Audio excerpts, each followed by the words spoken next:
Vamos conversar então sobre Lamentações de Jeremias. Nós estamos na nossa escola bíblica em casa. Então, papel, caneta e Bíblia aberta, porque a gente vai mergulhar no texto agora, a gente vai aprender um monte de coisa.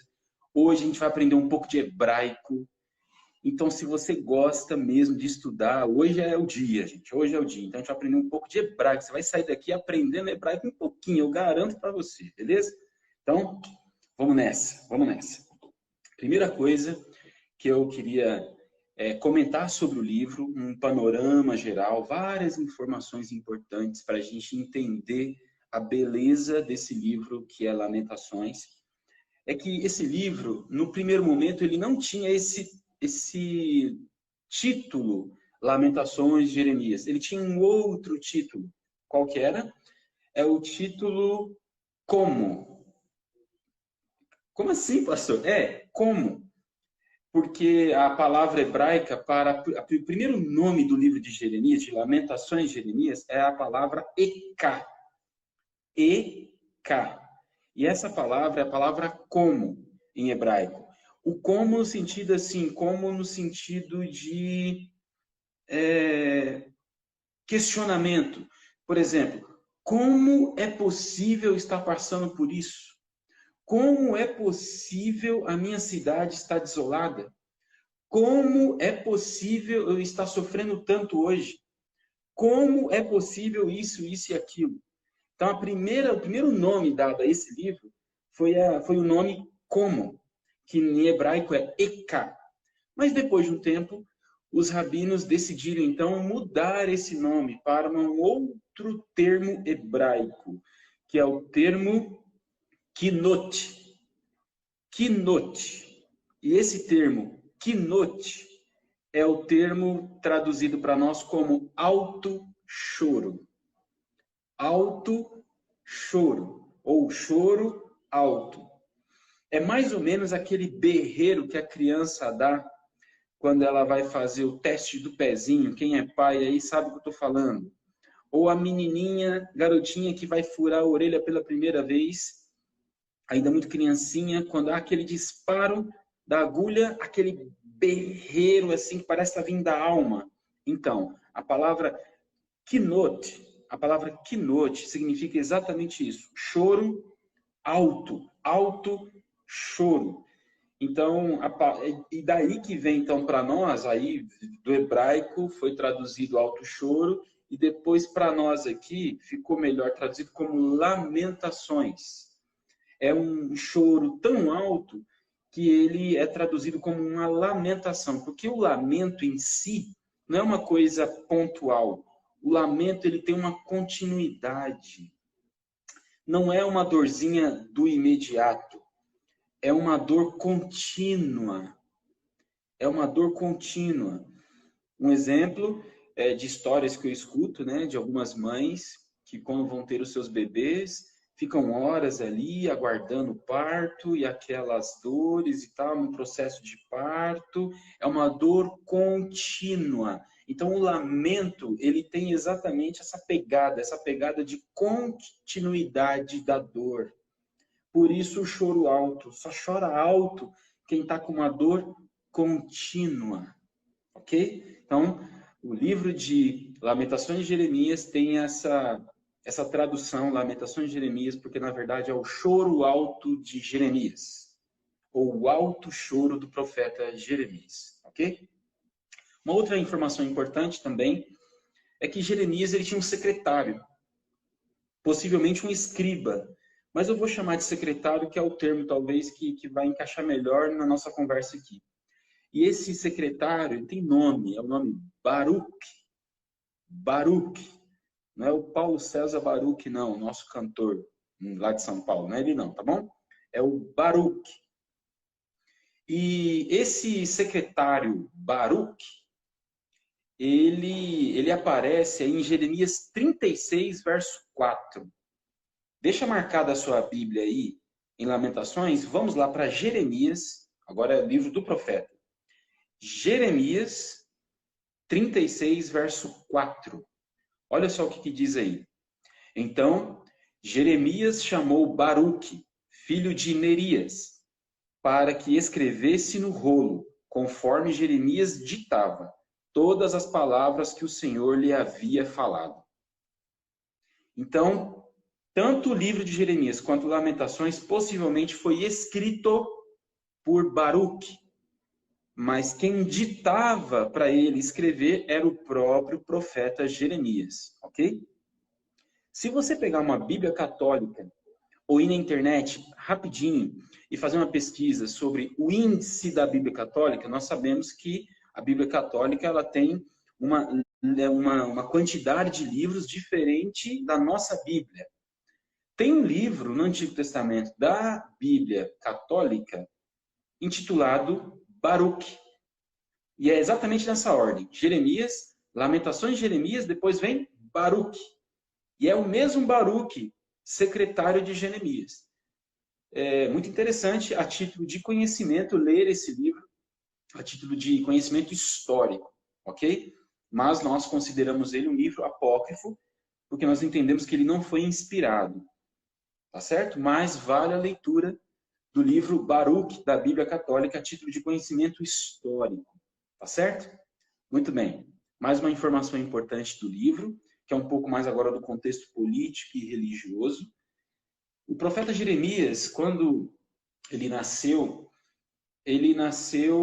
e foi crescendo, criança, adolescente, jovem, adulto, já idoso. Esse processo todo da vida de Jeremias, ele passa por alguns reis de Israel. No caso, Judá, Reino do Sul. Ele passa por alguns reis que reinaram no Reino do Sul, Judá. Mas o rei que mais se destaca, o rei que mais chama a atenção, e eu vou fazer menção dele aqui agora, é o rei Zedequias. Eu queria que você abrisse a sua Bíblia aí agora, em Jeremias 39, profeta Jeremias 39, versos 6 e 7. Jeremias 39, versos 6 e 7. O que eu vou ler aqui é uma informação que Jeremias dá sobre os últimos momentos do rei Zedequias. Irmãos, é uma coisa terrível. É uma leitura chocante. Por quê? Porque o Império Babilônico havia conquistado Judá e a forma de punir o rei Zedequias foi uma forma muito cruel. Aliás, a nação babilônica, o Império Babilônico, era um império conhecido por sua crueldade com seus inimigos, ou com as suas terras conquistadas.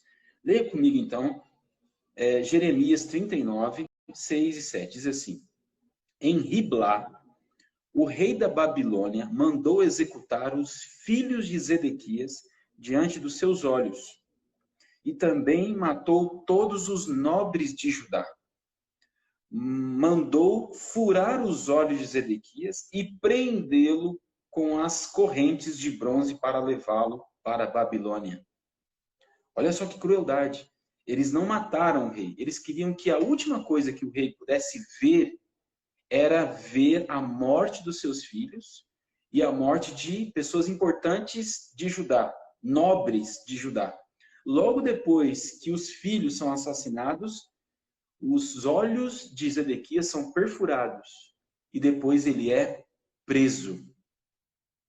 Imagine só a crueldade, irmãos. Você vai para uma prisão e a sua memória, o último momento de visão que você tem é a morte dos seus filhos e de pessoas importantes da cidade. Imagine isso na cabeça do rei Zedequias. Enfim, Jeremias narra isso para nós e possivelmente ele presenciou tudo isso. Uma crueldade absurda. Existem outros relatos também, isso vale para um outro estudo. O Império Babilônico, por ser tão cruel, em alguns casos, ele pegava anzóis, o mesmo que a gente usa para pescar o peixe, o anzol, e colocava nas narinas das pessoas oprimidas.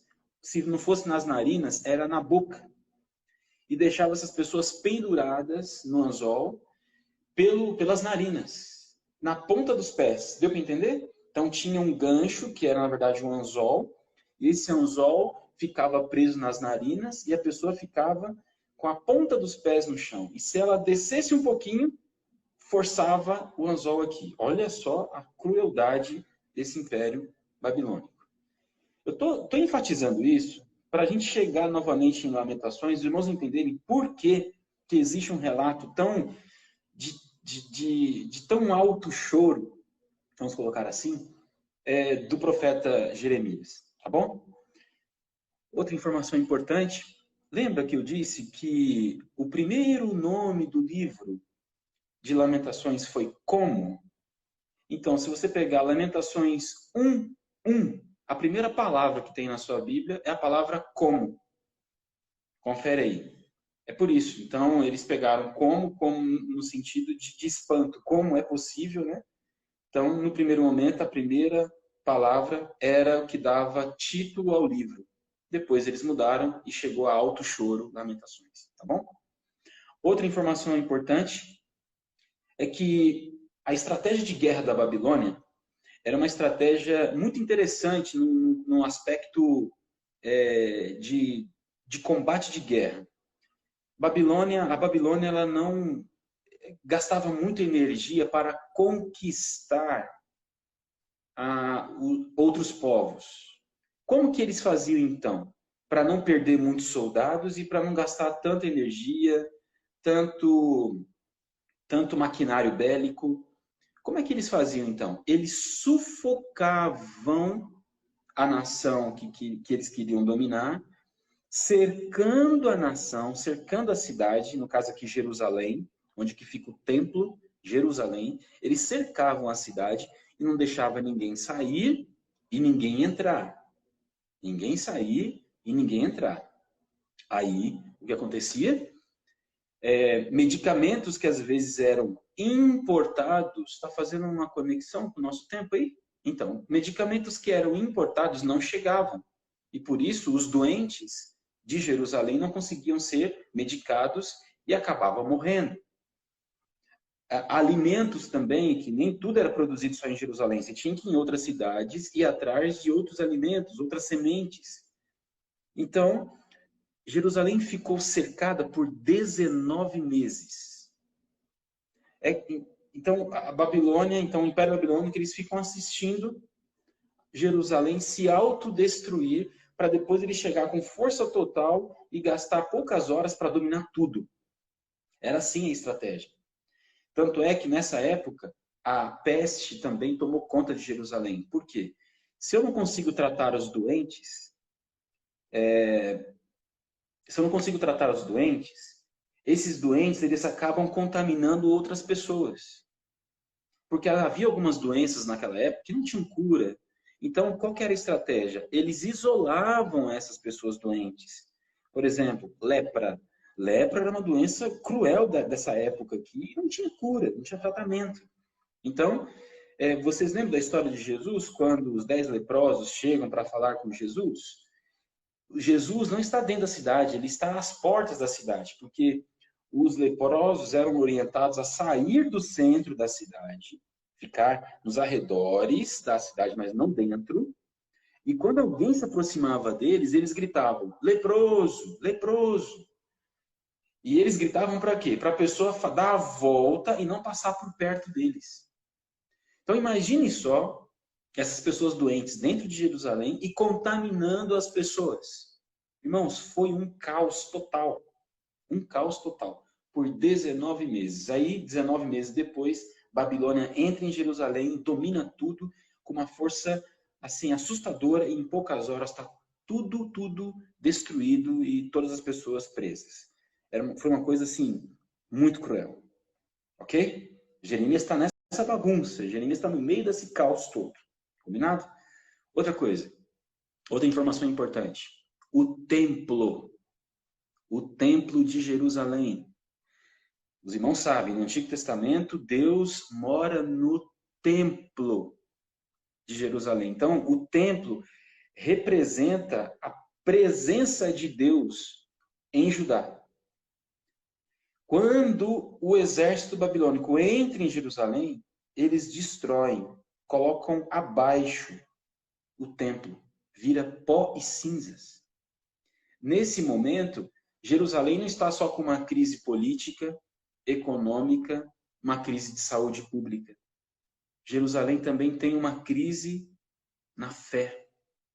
Por quê? Porque o templo que representava a presença de Deus ali havia sido totalmente destruído. Então, quando os israelitas olham para essa cena de ver a representação de Deus em pó e cinza, o que acontece? Crise de fé. A esperança foi abalada, a fé foi abalada. Então, a crise que Israel está sofrendo aqui, no caso Judá, perdão, né? Israel é reino do norte, reino do sul. Judá, a crise que eles estão sofrendo aqui no sul é uma crise em todas as áreas da vida. Todas as áreas, todas as áreas, todas as áreas. Então, ninguém escapou. Ninguém escapou. Não importa quem tinha dinheiro, quem não tinha dinheiro, não importa as opiniões políticas que alguns poderiam ter aqui, não importa. Todo mundo foi atingido com esse ataque da Babilônia. Muito bem. Vamos seguir mais um pouquinho. Uma outra informação importante. Nossa dinâmica vai ser assim, tá bom? Eu vou dando informações panorâmicas e tal, e depois eu vou trazer aplicações bem práticas para nós, tá bom? Bem pastorais. Outra informação importante é que você sabe onde que surgiu as sinagogas? Porque no Antigo Testamento a ênfase era o templo de Jerusalém. Como é bom e agradável que os irmãos vivam em união, né? Um salmo. E esse salmo era cantado no templo, onde Israel toda, aí sim, Israel toda, norte e sul, todo mundo junto, lá no templo. Com o templo destruído, e esse cativeiro babilônico durou 70 anos, os sobreviventes desse cativeiro começaram a se reunir em pequenos grupos. Pequenos grupos. E esses pequenos grupos foram chamados, então, de sinagogas. Sinagogas, se você pegar a etimologia da palavra, significa estudar junto. Estudar junto. Então, esses pequenos grupos se reuniam para estudar a Torá. É por isso que lá no Novo Testamento você vai ver Jesus visitando sinagogas. O apóstolo Paulo também faz isso para pregar o evangelho, né? Visitando sinagogas. Era um costume da época pós-cativeiro babilônico. Porque não tinha mais templo. O segundo templo ele foi reconstruído, mas assim, muito tempo depois, e o povo não podia ficar sem estudar a Torá. Então, eles criaram os pequenos grupos de estudo. Ok? Agora você já sabe de onde que vem as sinagogas. Exatamente nesse período aqui de Jeremias. É aqui que as sinagogas foram criadas, dentro da cidade da Babilônia. Olha só que interessante. Dentro da cidade opressora, surgiram pequenos grupos de estudo. Interessante, né? Vamos seguir mais um pouquinho. Eu vou mostrar para vocês agora mergulhando propriamente dito no texto de Lamentações. Deixa eu abrir aqui o arquivo. O texto de Lamentações, o Antigo Testamento, ele foi escrito em hebraico. Mas Lamentações de Jeremias tem uma dinâmica de escrita muito interessante. Deixa eu só acionar aqui para mostrar para vocês. Não sei se a tela vai ficar tão boa assim, mas para explicar o esquema literário de Lamentações, como que Lamentações foi construído, eu tenho que te ensinar um pouquinho de hebraico agora. Então, por favor, paciência aí, tá bom? Mas eu vou te mostrar agora o alfabeto hebraico. Então, acompanhe comigo. Eu vou trocar a tela aqui agora para você ver a tela do meu computador. Muito bem. Vai dando um ok aí, o coraçãozinho, só para eu saber se a tela está legível aí para vocês. Vamos lá. Aê, beleza, os coraçãozinhos estão chegando. Olha só, alfabeto hebraico. Deixa eu pegar uma caneta aqui. Olha só, eu coloquei esse 1, 2, 3, 4 para dizer qual que é a ordem das letras, tá bom? Então, esse alfabeto que eu vou mostrar agora está na ordem simétrica do alfabeto. Então, eu vou passar um geral e daqui a pouco eu mostro um detalhe aqui para vocês. Olha só. Ao todo, deixa eu ler aqui, né? Aleph, Beit, Gimel, Dalet, He, Vav, Zain, Het, Tet, Yud, assim vai. Kaf, Lamed, Men, Nun, Samek ou Sameki, Ain, P ou Fe, Sadi, Kof, Reshim e Tav. Olha só, o alfabeto ele tem 22 letras. Então eu queria que você gravasse essa letrinha aqui, ó. Grava essa figura aqui, ó. Essa figura aqui é a letra Tav. Não precisa gravar isso aqui não, esquece isso aqui. Grava essa figura, visualmente. Tá bom? E agora eu quero que você grave também as primeiras letras aqui, ó, do alfabeto. As primeiras 4 letras já tá bom. Não é difícil não. Grave a figura. Olha aqui a figura. Primeira, segunda, terceira e quarta. Agora pegue a sua Bíblia. Voltando para mim aqui. Pega a sua Bíblia aí agora. E perguntinha para você escrever aí.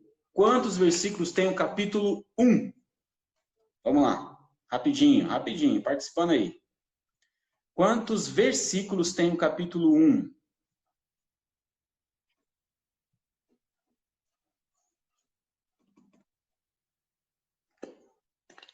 Vamos lá, gente. Será que eu vou ter que falar aqui para ganhar um tempinho? Será?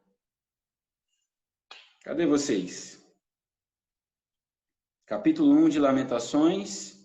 Tem quantos versículos? Aê, muito bem, Irinete. Excelente aluna. Muito bem, Deise Niles. Muito bem, Keren. Estrelinha para todo mundo aqui, ó. Bacana. Primavera Sônia, 22. Quantas letras nós temos, Maria Grazielli? Valeu, valeu, Perpétuo. Quantas letras nós temos no alfabeto hebraico? 22 letras. E aqui, então, vai uma surpresa para nós. Uma surpresa para nós. Tá errado, viu, Deca? Não é 19, não. São 22 versículos. Misericórdia. Cada versículo do capítulo 1 teve o seu início correspondente a uma letra do alfabeto hebraico. Vou mostrar agora para você. Olha aí, ó. Deixa eu subir aqui um pouquinho. Aqui, ó.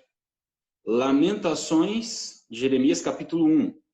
Versículo 1. Olha a primeira letra. Lembra? É a primeira letra do alfabeto.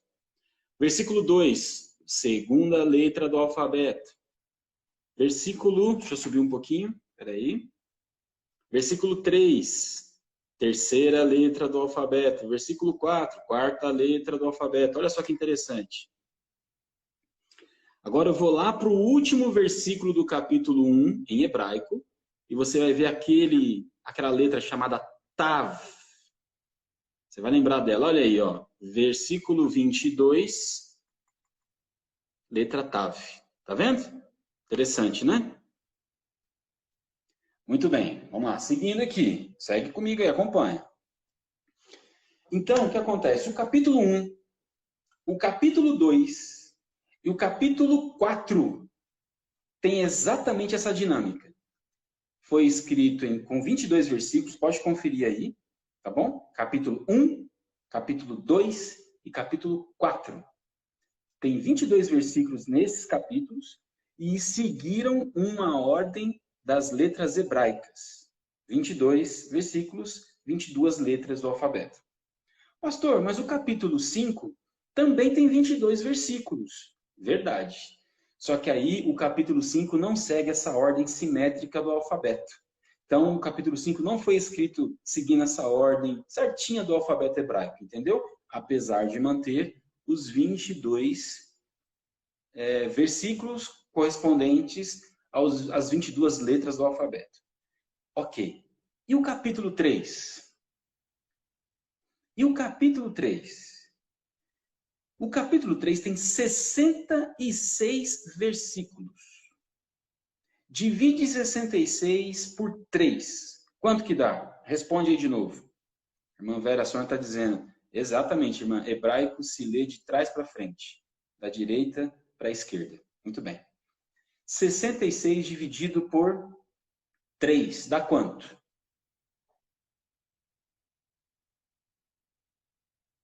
Muito bem. O Fred, engenheiro, já responde mais rápido, né? Beleza, Fredão. Valeu, Irinete. Valeu. É isso, 22 de novo. 22 de novo, tá vendo? 22 está presente o tempo todo em Lamentações, gente. É muito legal isso, é muito legal. Muito bem. Irmão Naerte está assistindo, olha que benção. Pausa para a aula, porque aí quando a chefia aparece, a gente pausa a aula, né, gente?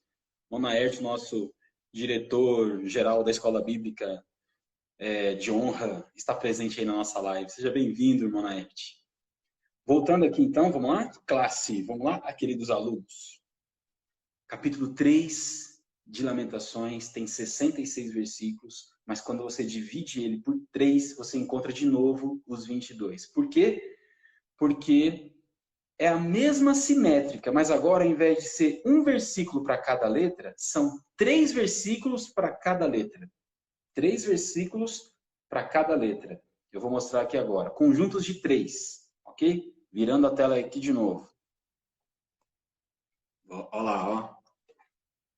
Deixa eu ver se eu anotei aqui. Peraí, título aqui. Lamentações 3. Olha a primeira letra do alfabeto. Olha só, versículo 1, 2, 3. Mesma letra. Eita, gente, olha o que eu fiz aqui. Peraí. Mesma letra. Versículo 2. Olha aqui, ó, mesma letra. Só que aí tem um. Peraí que eu fiz uma baguncinha aqui, só um minutinho. Calma aí, gente, desculpa, viu? Aqui, agora sim, vai ficar mais interessante. Segunda letra do alfabeto, olha só, 3 versículos. Terceira letra do alfabeto, olha só de novo, olha, terceira letra, 3 versículos. Lembra da última letra do alfabeto? Letra Tav, que pode ser correspondente à letra T de tatu. A letra Tav, olha aqui, ó, lá quando der 66, está chegando. Olha aí, ó, olha só a letra aí de novo. Tav, 3 versículos.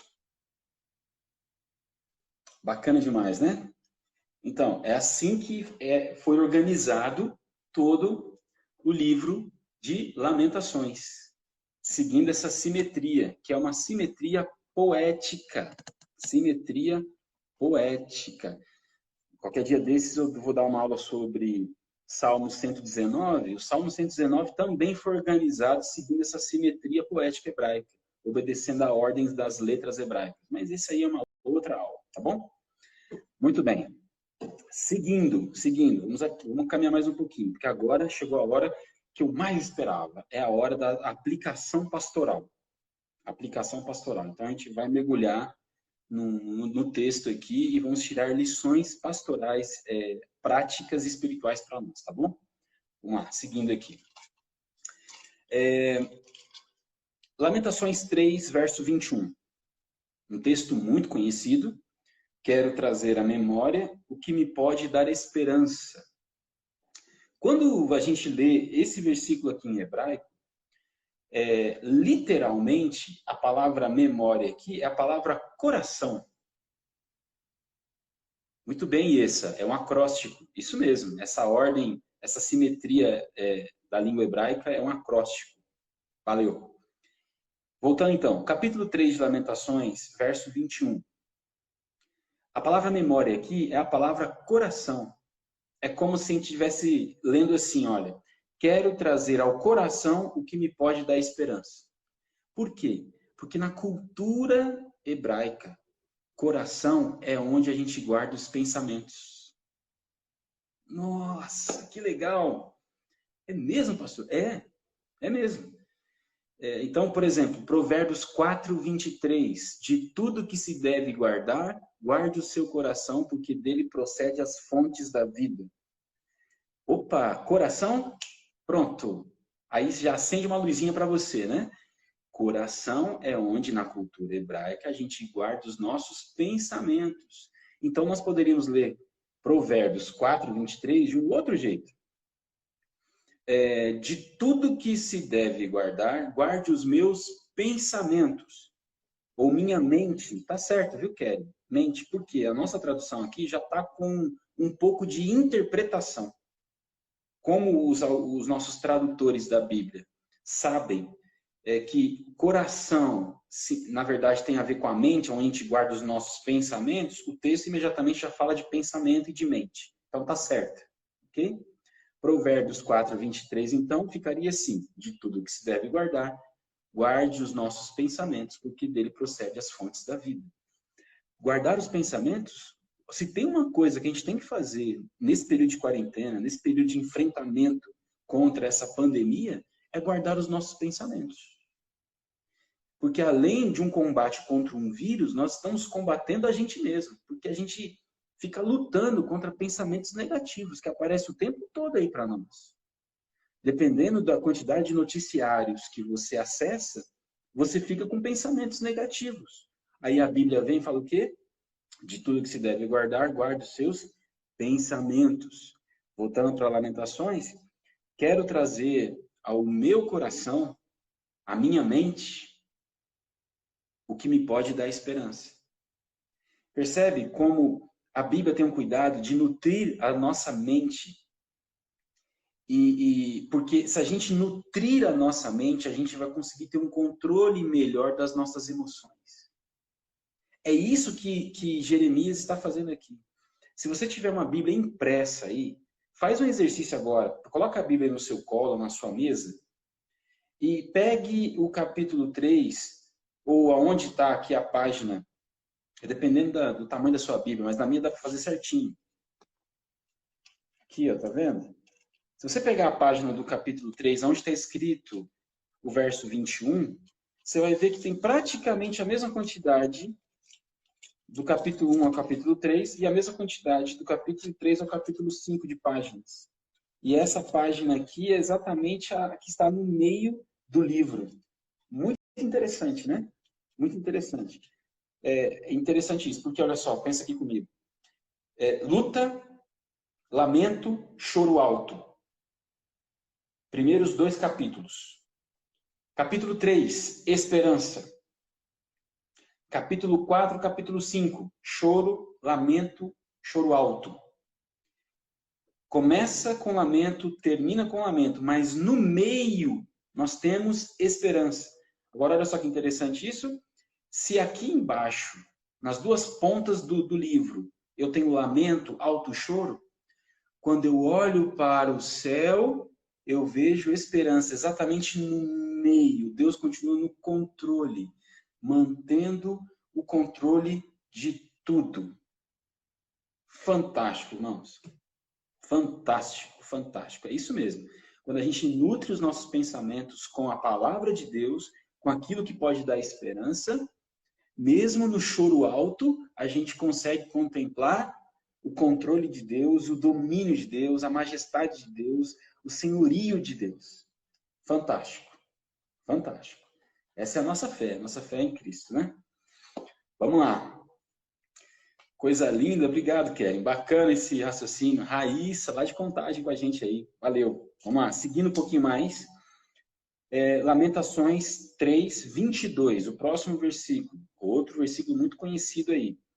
As misericórdias do Senhor são a causa de não sermos consumidos, porque as suas misericórdias não têm fim. Eu quero sublinhar essa parte aí. As misericórdias do Senhor não têm fim. Tem até uma musiquinha assim, né? Não tem fim. Não tem fim. Muito interessante. As misericórdias do Senhor não têm fim.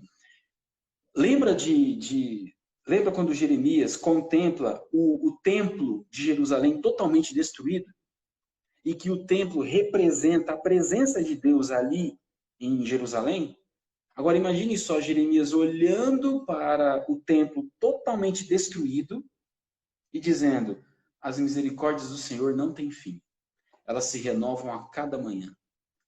Por que Jeremias diz isso olhando para um templo destruído?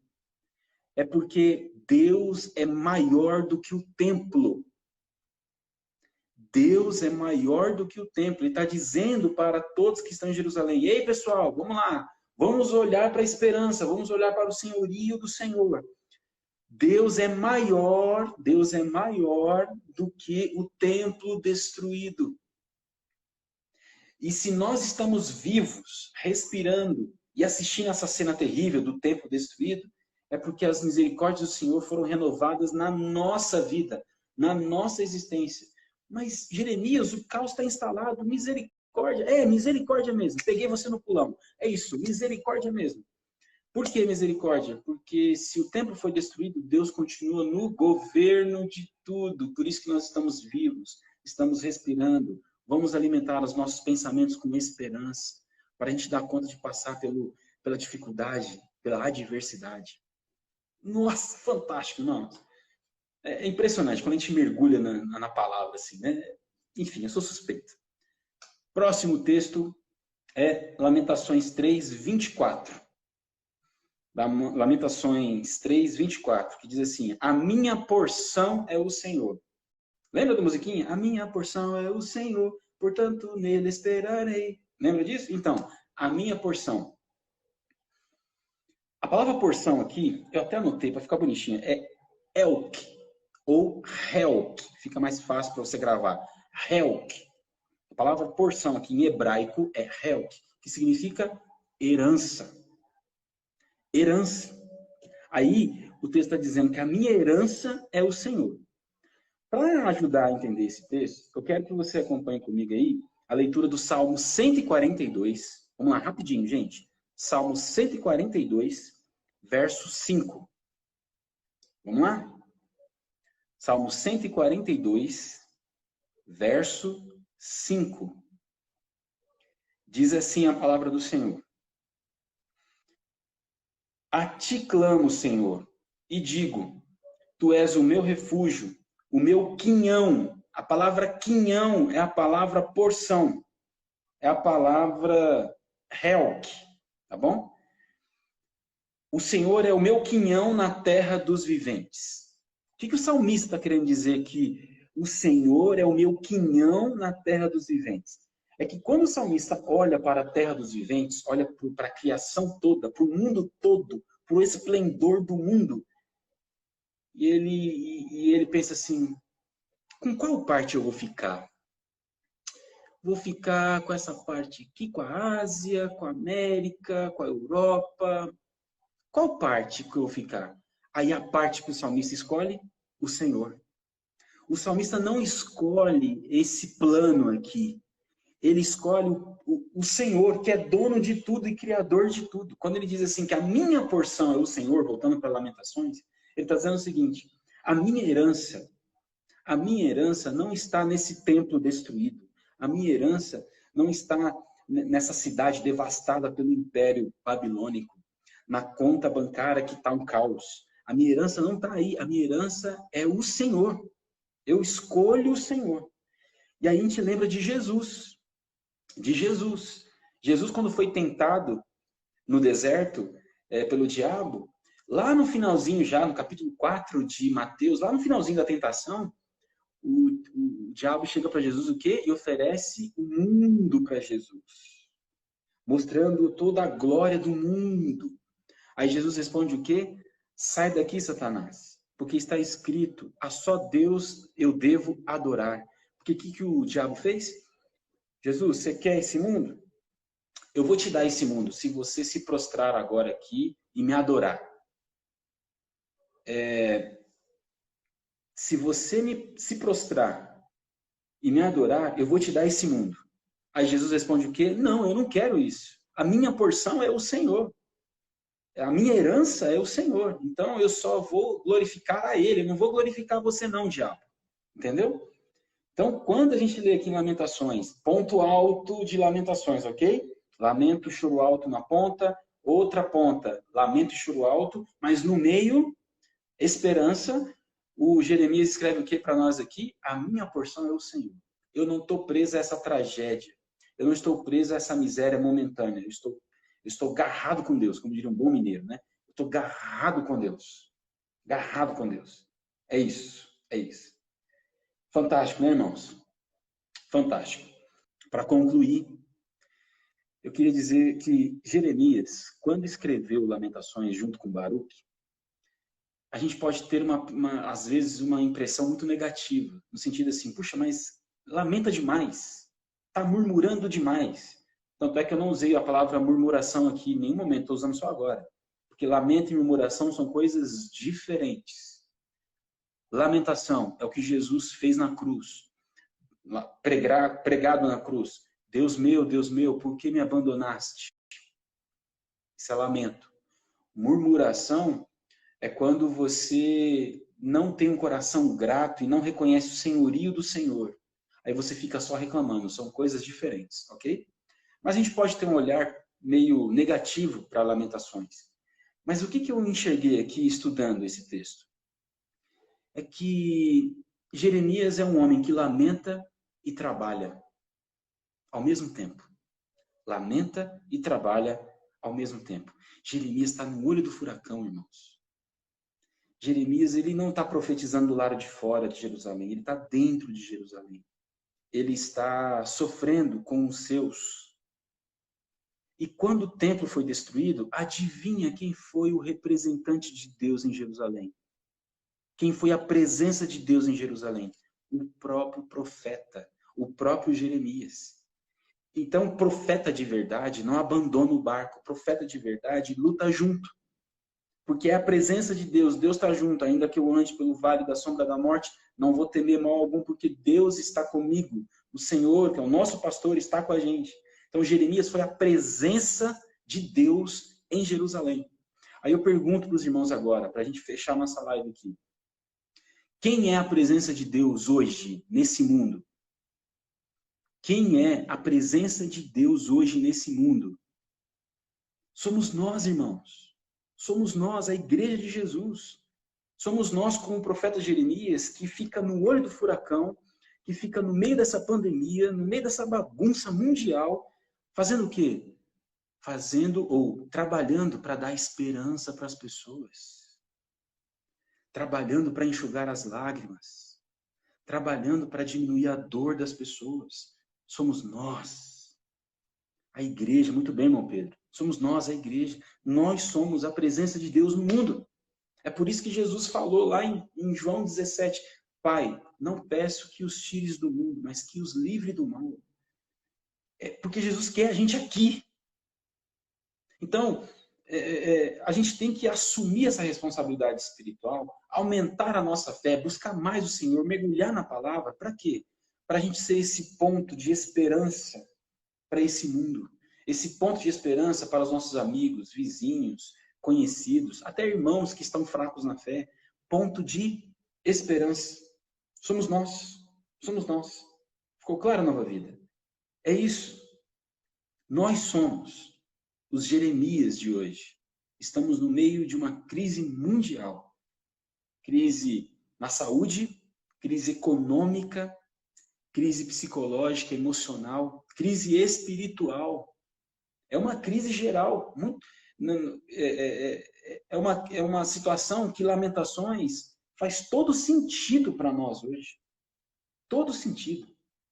Então, vamos bater continência para o Espírito Santo de Deus, no sentido assim, eis-me aqui, Senhor. Eis-me aqui, eu quero ser um Jeremias, um profeta do Senhor neste caos.